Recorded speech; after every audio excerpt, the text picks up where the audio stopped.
Hi, welcome back to my channel. Now, eagle-eyed regular viewers of this channel may have noticed that every so often a tarot card appears here and does a sort of mystic comment on the video I'm making. Well, I've been interested in tarot cards for many years. I love everything to do with the occult, the arcane, witchcraft. I love all that kind of thing. I first got into tarot cards, actually it was my mum who introduced me to tarot cards. And one day when I was a young teenager, she brought home a tarot card deck. And it was this one. The one that most of us know and love. It's called Tarot Classic. This is that deck. It's a bit raggedy rawny, as you can see. It's had better days. I've used this deck many, many times. But this was the deck she brought home. And I got interested in it and I read about the tarot. And I ended up doing a reading for her. And that reading was uncannily accurate. And from that day on, my mum wouldn't touch the cards. So they were put away. But I remained interested and I sort of started reading about them. I read about the history of them.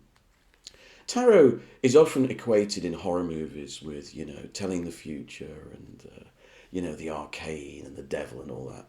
It's complete nonsense, of course. Actually, the tarot really is a game, like the modern card game that we have, except that the imagery is slightly different. So you still find this in continental Europe.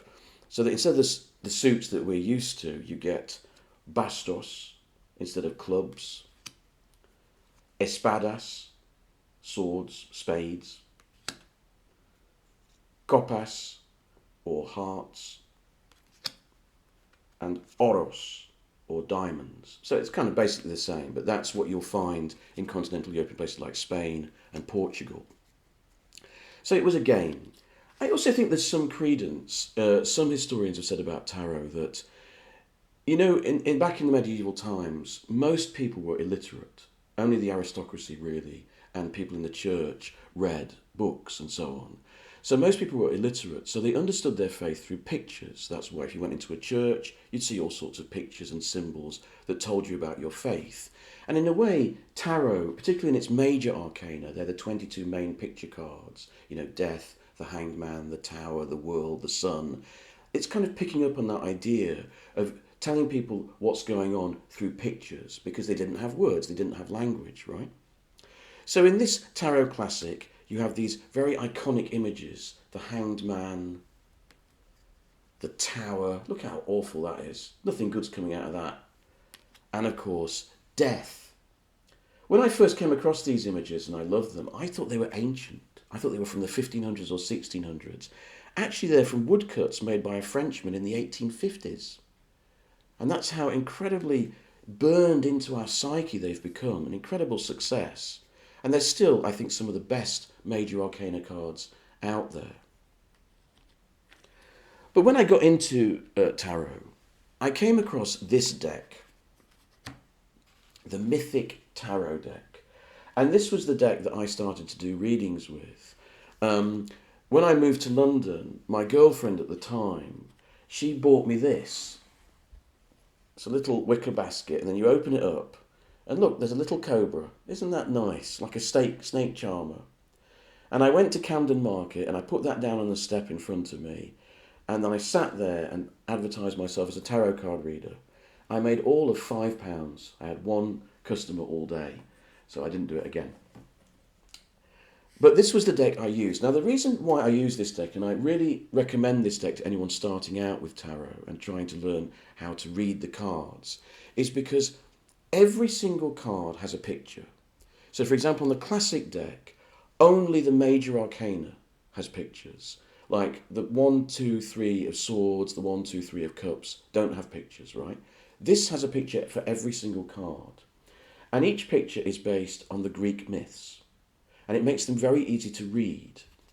So, for example, with the wands, or clubs, they're based on Jason and the Argonauts. So there's Jason taking instruction from Chiron the Centaur as a young man.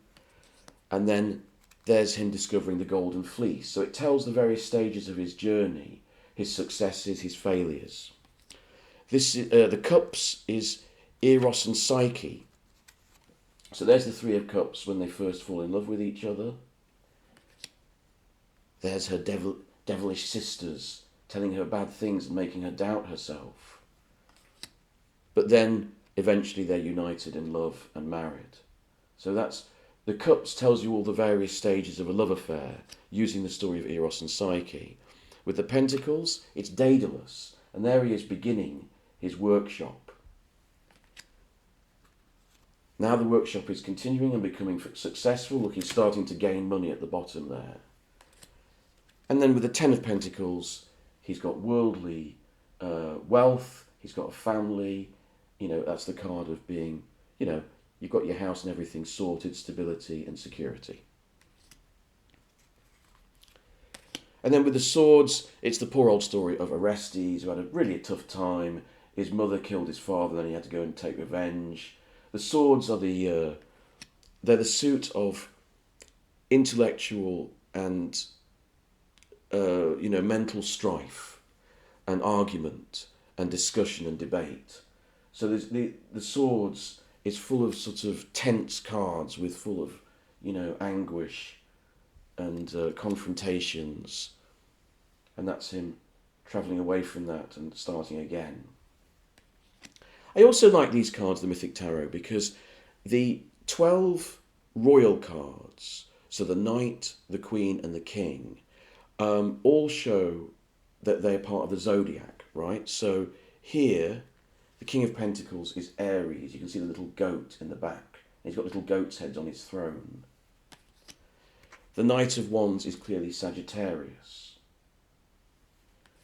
And the Queen of Wands is, of course, Leo. And that helps you also read the cards. So I think they're a brilliant starter deck to take you through the first stages of reading people's cards. One of the most popular decks, and one that I really love, is Aleister Crowley's Thoth Tarot. God, I love Aleister Crowley. Don't you wish you still lived in a world where someone like Aleister Crowley could exist? This posh English aristocrat who filed his teeth, called himself the Beast, set up a new religion, set up this commune in Sicily where he basically had lots of orgies and bonked loads of people and became absolutely outrageous. I mean, I just wish that sort of thing still existed, really. But maybe that's just me. Anyway, he got Lady Frida Harris, marvellous, to paint some tarots for him. And they really are exquisite, the Thoth Tarot. This is the moon, full of recalling Egyptian iconography. I'm sorry the picture quality isn't so great on this camera. But you'll see, if you look at the cards, they're really exquisite, beautifully painted and beautifully designed. And they really help you get in the mood for reading the cards. Look at this one. This is the world. It's called the universe in this pack. An exquisite image, that is. Beautifully coloured, very strange and esoteric. And there's the Knight of Wands, Sagittarius again. Striking colours, striking sort of modernist imagery. I really love that deck. And I love thinking of Aleister when I'm reading from it. Now, in the 70s and 80s, witchcraft, Wicca, all this stuff became popular. It became commercial. And in America, they started churning out tarot decks. You got tarot decks which to do with Shakespeare, you got tarot decks to do with cinema, anything they could think of, Lord of the Rings, Celtic mythology, Egyptian mythology, the whole works.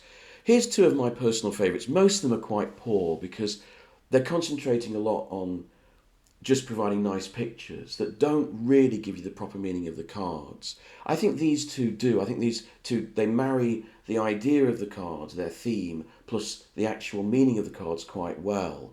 I mean, one of the things I love about tarot cards is the artwork, right? They're beautiful works of art. Even if you're not very interested in the occult meaning of them, they're really beautiful. So a case in point is the Handel Tarot, which was made by a guy called Hermann Handel. What a great name. It sounds a bit like a porn star's name, but it's not. And these cards are exquisitely painted. So this, again, is the universe. This kind of weird image of this dragon breathing fire. This is Eon. This is Judgment. I don't know if you can see that very well. Very strange card. It's got an almost Masonic kind of imagery with this eye peeking out of the clouds. This is the Fool. Brilliant card. Absolutely exquisite card of the Fool. And this is the High Priestess. That strange bubble. Absolutely beautiful piece of work. These cards are really good for interpreting the various meanings of the cards, beautifully illustrated. I think of the commercial packs, this is probably the best. The illustrations are quite sort of metaphoric. They're quite free form, but I think they're really good. Really beautiful deck, that is. A deck that I've found is popular with people who want their cards read by me is Tarot of the Old Path, which is a sort of, it's a very female-centric pack of cards. Very beautiful mix of folkloric and fantasy imagery. Very calm set of cards, very nicely coloured, sometimes a bit erotic. Lots of naked women in forests with animals, which is all good, I think. Here's the moon, which is called Illusion. Nut there, the Egyptian goddess. There's the world, not a man, it's a woman. Of course, the world usually is hermaphrodite, but not in this case. And look at this, it's quite foxy, really. Look at that. We don't have a devil, we have the guide. But I think he knows what he wants out of life. So, a very good deck, that is. Very easy to read, good pictures, and very popular deck I've found with people who want their cards read. So those are my favourite decks. I'll just introduce one more. There are loads of weird tie-ins with tarot that are a bit silly, but this is my personal favourite, the H.R. Giger Tarot. I love the Alien film series, and this is a blatant rip-off. It's a blatant cash-in on that series, with H.R. Giger's art just randomly put in the service of tarot. They don't really correspond to the tarot meanings at all, but my God, the artwork is extraordinary. Look at that. What an incredible image that is. Horrible, but also kind of bizarrely beautiful in the way that Giger was. Look at that extraordinary image. You really see the alien influence there. Look at this vision of hell here. That's the tower. Not as chaotic, as dynamic as most images of the tower, but certainly gets the point across. And this is the star. Where's the hope in that? Vision of hell almost. But striking imagery, incredible imagery. So as a work of art, that tarot deck is worth purchasing alone. If you like Giger, if you like the design of Alien, get hold of that. It's a shame that they only include the major arcana, they don't include the minor arcana. Oh well. So those are some of my favourite tarot card decks. Please let me know below if there's other decks that you particularly value. I know I haven't included Rider-Waite, which is nice, a bit fey for my taste. But yes, I haven't included Rider-Waite. But let me know below what you like, and I'll see you later.